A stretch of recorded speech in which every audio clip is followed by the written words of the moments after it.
So in this section, we will discuss about what is attachment, the effects of attachment, and how one can come out of it naturally, easily.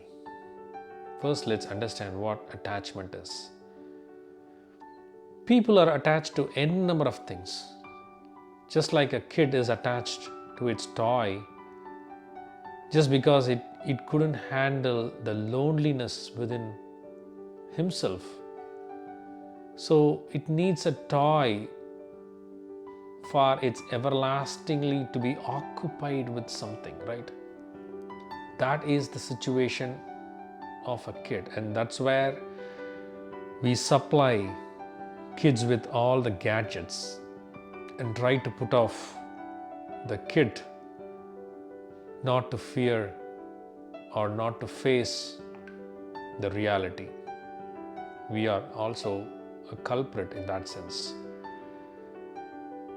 So similarly, like coming up or growing up in that kind of environment, one day, like we human beings are also enormously attached in n number of ways, attached to people, relationships, attached to an experience, Saturday night, weekend, and all the sensual allurements. So much of attachment to all the entertainments, attachment to a belief, the concepts, very adamant in following up certain things, so everlastingly conflict with other beliefs, and so there is a division between men to men. That's where we see all the divisions of nations and cultures. So the primary reason might be that we are unable to face the loneliness, the emptiness, the thoughtlessness in this moment. So not being able to face this reality of loneliness, one wants to get themselves occupied with these things because it gives a sense of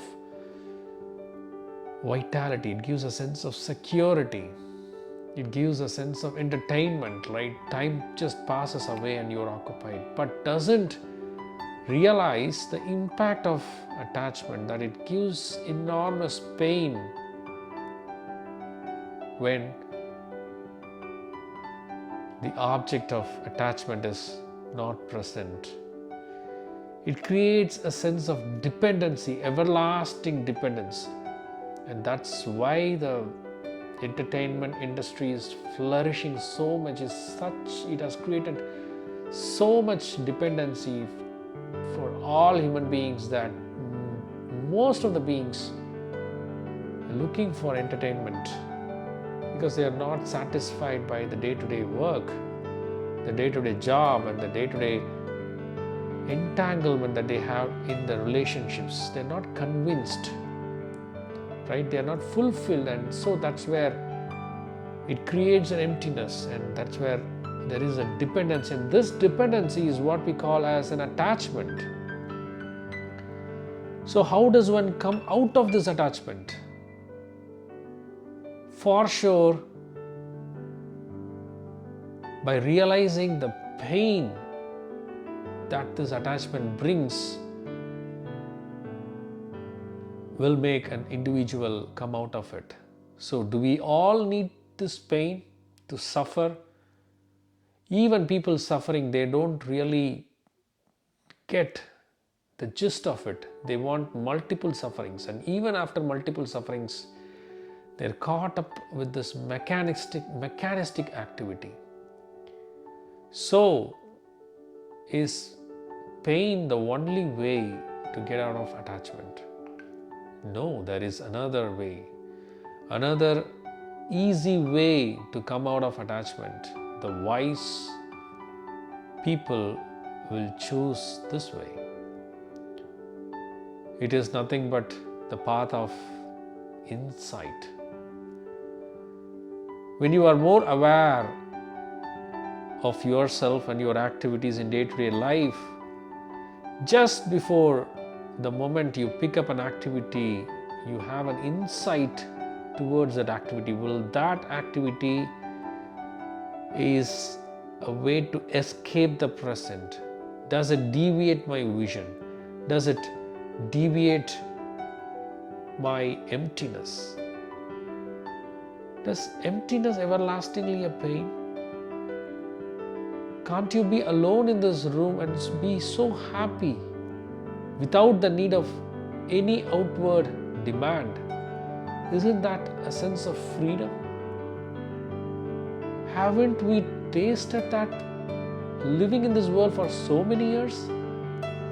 Somebody has to explain all these things. So just realizing the confusion and chaos that the attachment brings and having an insight into the present slowly and step by step, you will be able to avoid the distractions. Avoiding the distractions, it also includes avoiding attachments. At this moment, I don't feel the need of entertainment. I don't feel the need of an outside gadget. At this moment, I'm able to tackle it. I'm so peaceful. And I have a vision and I'm driving towards that and I'm trying to work towards that. See what a peaceful life. So let's create an environment of insight within ourselves. Follow all the yogic techniques and be free away from this so-called attachment.